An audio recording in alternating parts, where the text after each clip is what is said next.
विद्यार्थी मित्रों, कैसे हो आप लोग? सब ठीक हो ना? मजे में ने? मेरे YouTube चैनल में आप सभी का स्वागत है।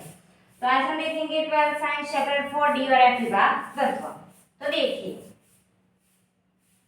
संक्रांति धातु की प्रथम श्रेणी की ऑक्सीडेशन अवस्था, प्रथम श्रेणी, ओके, जो स्कैंडियम टिटेनियम था वो वाला, ओके, प्रथम श्रेणी यानी ऐसे परमाणु में से इलेक्ट्रॉन निकले तब ऐसे नहीं निकलता, इलेक्ट्रॉन निकलता है, ओके, इलेक्ट्रॉन निकले तब ऐसे नहीं निकलता, ऐसे ऐसे उसमें इलेक्ट्रॉन है, एक इलेक्ट्रॉन निकले तो ऐसे नहीं निकलता, वैसा। एग्जाम्पल के रूप में सॉलिड अवस्था में संक्रांत धातु है, ओके, संक्रांत धातु है वो क्या है? सॉलिड अवस्था, उसे हमने गर्म किया तो सॉलिड में से क्या होगा? लिक्विड में रूपांतरित होगा।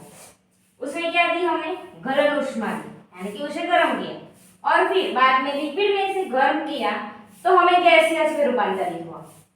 अब गैसियस में अणु अणु जकड़े हुए, क्या ऐसे जकड़े हुए, ऐसे जकड़े हुए यानी ऐसे बंधे हुए, जकड़े हुए तो निकलेंगे नहीं, ऐसे ऐसे जकड़े हुए ऐसे निकलेंगे नहीं, जल्दी से निकलेंगे नहीं, ऐसे बंधे हैं, ऐसे निकलेंगे नहीं, तो क्या होगा? निकलेंगे नहीं। और ज्यादा गर्म करोगे तो गैसेस के अणु अणु के बीच का बंध बिखर जाएगा, ज्यादा गर्म किया ऐसे बिखर जाएगा, वो परमाणु में रूपांतरित हो जाएगा। क्या होगा? बिखर जाएगा और परमाणु में रूपांतरित होगा। तो जो ऊर्जा दी हमने, बिखर गया, परमाणु में रूपांतरित हुआ, तो जो ऊर्जा दी हमने, ओके, क्या दी? जो ऊर्जा दी उसे कहेंगे उसकी परमाणुकरण एंथैल्पी। गैसियस में था, बिखरेगा नहीं, अगर बिखर गया अणु अणु तो उसमें से परमाणु होगा, जो परमाणु बना उसके लिए हमने जो ऊर्जा दी वो क्या है? ऊर्जा दी उसे कहेंगे उसकी परमाणुकरण एंथैल्पी। जब तक परमाणुकरण एंथैल्पी नहीं देंगे तब तक परमाणु बाह्यतम कक्षक में रहता हुआ इलेक्ट्रॉन अलग नहीं होगा, ओके, बाह्यतम कक्षक में रहता हुआ इलेक्ट्रॉन अलग होगा नहीं। पहले सॉलिड था उसे गर्म किया तो लिक्विड में आया, लिक्विड को गर्म किया तो गैसियस में आया। अभी गैसियस को ज्यादा गर्म करेंगे तो जकड़े है, इसलिए जल्दी से अलग नहीं होंगे, और ज्यादा गर्म किया उसे गलन उष्मा दी तो ऐसे अलग हो जाएगा, बिखर गया, अणु अणु बिखर गया तो उसमें से क्या हुआ? परमाणु। ये जो जकड़ा है और वो अलग हो गया, ये जकड़ा था उसे अलग होने के लिए जो ऊर्जा दी ना, और उसमें से जो परमाणु उत्पन्न हुए, ओके, परमाणु उत्पन्न हुए, परमाणु में रूपांतरित हुआ, तो जो ऊर्जा दी उसे क्या कहेंगे? परमाणुकरण एंथैल्पी।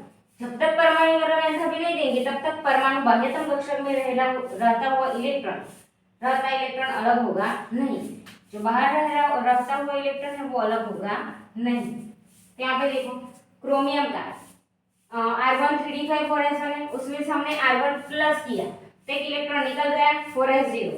कॉपर था 3d10 4s1 तो एक इलेक्ट्रॉन निकल गया, प्लस किया तो 3d10 4s0। अभी देखो यहाँ पे Zn है, Zn2 प्लस किया तो 2 इलेक्ट्रॉन यहाँ से निकल गए और 0 हो गया।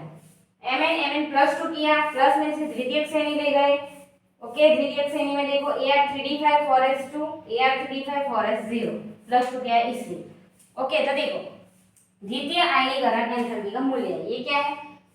द्वितीय आयनीकरण एंथैल्पी का मूल्य।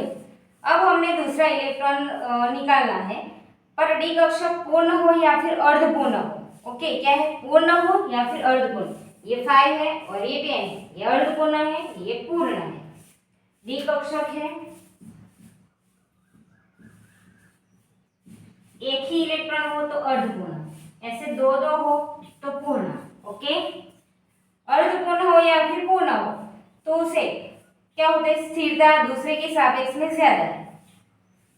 पूर्ण हो या फिर आधी हो तो एक दूसरे के सापेक्ष में ज्यादा है, ओके।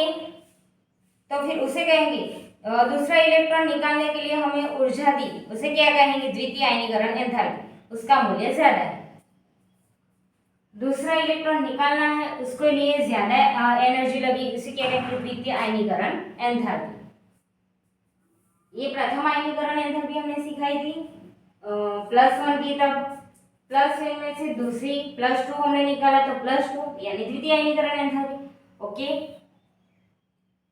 +1 यानी प्रथम आयनीकरण एंथैल्पी, +2 इलेक्ट्रॉन निकाला तो द्वितीय आयनीकरण एंथैल्पी। ओके, फिर द्वितीय आयनीकरण एंथैल्पी नीची होती है। क्या होती है? नीची होती है। Cyanide और Mn की तृतीय आयनीकरण एंथैल्पी का मूल्य, ओके, Cyanide और Mn की तृतीय आयनीकरण एंथैल्पी का मूल्य खूब क्या होता है? बहुत ज्यादा होता है। द्वितीय आयनीकरण एंथैल्पी की मूल्य नीचा होता है। Zn और Mn की तृतीय Zn है Mn है, उसका तृतीय आयनीकरण एंथैल्पी का मूल्य ज्यादा है और ये द्वितीय आयनीकरण एंथैल्पी उसका मूल्य नीचा है और इसका तृतीय आयनीकरण एंथैल्पी का मूल्य ज्यादा है। ओके, देख लीजिए, सॉलिड था, उसमें से हमने गर्म किया तो गैस लिक्विड में हुआ, लिक्विड को गर्म किया तो गैसेस में हुआ। अभी गैसेस में जकड़े हुए हैं तो जल्दी से निकलेंगे नहीं, गलन उष्मा दी। फिर से ज्यादा गर्म किया तो अलग अलग हो गया, अणु अणु अलग हो गया, बिखर गया और अणु में से परमाणु बना। और ये बिखरा अणु में से परमाणु बना, उसके लिए जो हमने क्या दी थी? ऊर्जा दी थी, उसे क्या कहेंगे? अणु था, ये अलग हो गया, अणु अणु हो गया, उसमें से परमाणु बना। ये परमाणु बनने के लिए हमने जो ऊर्जा दी उसे क्या कहेंगे? परमाणुकरण एंथैल्पी। तो जब तक परमाणुकरण एंथैल्पी नहीं देंगे तब तक परमाणु बाह्यतम कक्षक में रहता है, इलेक्ट्रॉन अलग होगा नहीं। ओके, आप घर में हो तब तक सीधे हो, जैसे ही आप गुरुकुल में गए या फिर हॉस्टल में गए तो क्या हुआ? मस्तीखोर बन गए। जैसे मस्तीखोर बने, टीचर ने ऐसे मारा मारा मारा तो फिर आप एकदम सीधे बन गए, सीधे बन गए। ओके, सीधे बनने के लिए क्या हुआ? आपको ऐसे मारा तभी आप सीधे हुए। तो जो मारा इसकी वजह से आप सीधे हुए। ओके, देखो, घर है, अब चलो हॉस्टल में गए, हॉस्टल में आप बहुत मस्तीखोर थे, जैसे ही टीचर ने आपको मारा तो आप ऐसे सीधे बच्चे बन गए। तो आपको सीधे बच्चे बनने के लिए टीचर ने कितना मारा? तो जितना मारा उतनी, उसे क्या कहेंगे? उसकी एनर्जी यानी परमाणुकरण एंथैल्पी। सीधा बच्चे बनने के लिए आपको जितना मारा वो क्या है? आपकी परमाणुकरण एंथैल्पी। आप मस्तीखोर थे, फिर टीचर ने ऐसे मारा और आप सीधे बन गए। तो मस्तीखोर में से सीधा बनने के लिए आपको सामने वालों को क्या करना पड़ा? ऐसे मारना पड़ा। तो मारना पड़ा वो है परमाणुकरण एंथैल्पी। मस्तीखोर में से सीधे बच्चे बन गए, जो एनर्जी दी वो परमाणुकरण एंथैल्पी। ओके, मस्ती थी, उसमें से सीधे बच्चे बन गए और जो आपको मारा वो आपकी परमाणुकरण एंथैल्पी है। जो आपको सीधा क्या होता है? कक्षक में रहता है इलेक्ट्रॉन, अगर आपको मारता नहीं यानी परमाणुकरण एंथैल्पी नहीं देता तो आप सीधे बनते नहीं, आप मस्तीखोर ही रहते। तो सीधे बनने के लिए परमाणुकरण एंथैल्पी की जरूरत पड़ती है। ओके, देख लीजिए। ओके विद्यार्थी मित्रों, जो आपको मेरा वीडियो अच्छा लगा हो तो लाइक शेयर और सब्सक्राइब करेगा। मिलते हैं नेक्स्ट वीडियो में, बाय बाय।